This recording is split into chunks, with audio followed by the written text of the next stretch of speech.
Before we talk about the fire, let's talk about what was already there.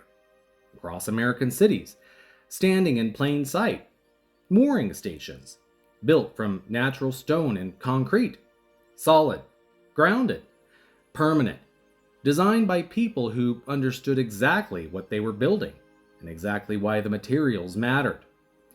Stone conducts and disperses. Stone grounds.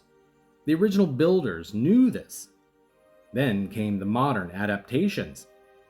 Steel frame contraptions, metal sheeting wrapped around skyscrapers, poorly designed rigging managing technology they'd already buried once.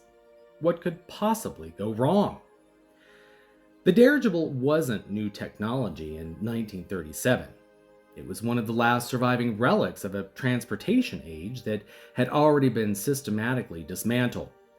Clean, silent, helium-lifted atmospheric flight, operating across the North American continent since before the reset, since before the civilization that built the stone mooring stations was erased from the official record.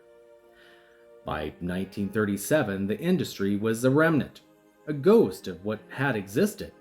But it was still flying, still commercially viable, still threatening to become the dominant public transportation technology of the 20th century. That couldn't be allowed. The Hindenburg was designed to run on helium, inert, non-flammable, safe. Helium is more complicated to extract, and the United States controlled the world's helium supply. And in 1937, the Helium Control Act was passed, restricting helium exports to Germany. So, the Hindenburg flew on hydrogen instead. Flammable, highly flammable, loaded into a craft approaching an ungrounded steel frame mooring mast at a U.S. naval facility. The people who built the Lakehurst steel erector set tripod either didn't know or didn't care about the combination of metal, electricity, and flammable gas. What could possibly go wrong? May 6, 1937, Lakehurst, New Jersey. 36 journalists present. Live radio broadcast. Cameras rolling. 33 seconds from first flame to total evaporation. Captured on film, broadcast live, witnessed by the world.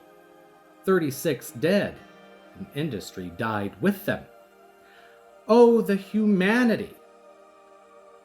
Every engineer watching understood what had just been communicated. Not through a memo, not through legislation, through 33 seconds of film broadcast to the entire world. Hydrogen is dangerous. Atmospheric flight is unsafe. This technology has no future. Invest here, and this is what your investment looks like. The aviation industry, fixed wing, roaring engines, fossil fuel dependent, conveniently requiring the infrastructure of airports and runways and centralized control points, had no such dramatic failures available for broadcast. But clean, silent atmospheric flight did. Once. That's all it took. Conveniently. But here's what the fire couldn't eliminate. The mooring tower network was already embedded in American cities. The Empire State Building added a mooring mast in 1931. The Medina Athletic Club in Chicago. The Huntington Building in Cleveland, designed with a rooftop mooring mast and passenger waiting room. The Goodyear Air Dock in Akron, the largest building without internal supports, built specifically for constructing the U.S. Navy's giant airships. Liberty Memorial in Kansas City, 217 feet, the first purpose-built airship docking facility complex. Chicago's Gothic Water Tower, 138 feet of ornate, labor-intensive castle architecture built around a pressure release valve that could have been installed at the steam pump house directly across the street. Tampa's Sulphur Springs Tower, Coit Tower in San Francisco, the Will Rogers Pioneer Tower in Fort Worth, Burton Memorial Tower in Ann Arbor, the Edison Memorial in New Jersey, built 1937, the same year as the fire. Every single one of them was built during the golden age of airship travel. Not one of them was built after 1937. Building bell towers and war memorial towers just stopped. They couldn't demolish them without raising the questions the fire was supposed to prevent. So they renamed them water towers, monuments, bell towers, heritage buildings, civic landmarks. The infrastructure of a suppressed civilization of flight hiding behind new nameplates in plain sight. Still standing, right now, in your city. Was the Hindenburg disaster an accident? The helium restriction was deliberate, passed by Congress, signed into law, forcing hydrogen substitution in a craft not designed for it. The ungrounded steel mast was deliberate. Every engineer who understood the original Stone Station design knew that ungrounded steel plus hydrogen plus static discharge equaled. The location was deliberate.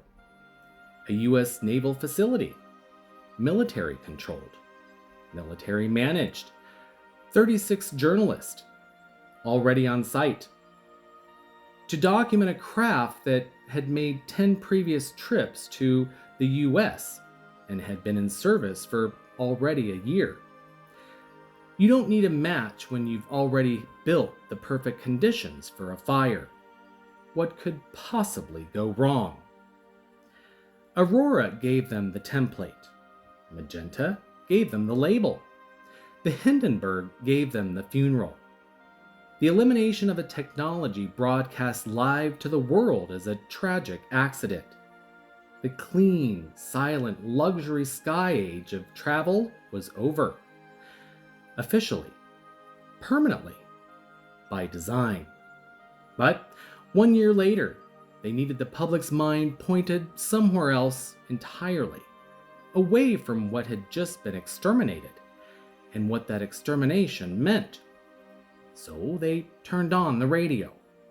Next, episode 4, the first PSYOP, October 30th, 1938. One broadcast, one night, and the